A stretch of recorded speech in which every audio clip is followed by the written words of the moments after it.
মালিককে টাইম দেওয়ার সময় আমার হাতে নাই। একদিন তো আফসোস কর ভাই, কি করলাম, ইয়া লাইতানি কদ্দামতু লিহায়াতি, ইয়া লাইতানি কদ্দামতু, হায় জীবনের জন্য যদি কিছু বাটাইতাম। এই দেখ আমার দিকে তাকা, আমি তো এখন আফসোস করি, আরে যৌবনের 32টা বছর শেষ করলাম, আরে কি করলাম। প্রতিদিন যদি একবার করে সুবহানাল্লাহ পড়তাম তো আমল নামায় কতগুলো সুবহানাল্লাহ জমা হইত। আরে 2 রাকাত করে নফল নামাজ যদি পড়তাম তো আমল নামায় কতগুলো নফল নামাজ জমা হইত। কি করলাম, কই কই ঘুরে ঘুরে টাইম শেষ করলাম।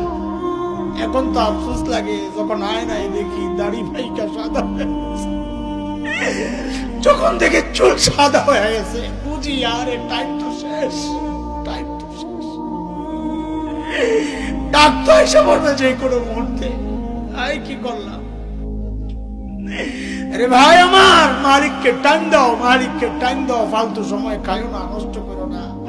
আফসোস করতে হবে হাসরের মাঠে যে হায় এই টাইম কেন নষ্ট করলাম, কেন নষ্ট করলাম। আখিরাতের পুঁজি বানাও, আখিরাতের পুঁজি বানাও। পুঁজি তো বানাইছি, কিন্তু ওই ঘাটতির মধ্যে ওই আমল নামায় শুধু গুনার গুনাহ,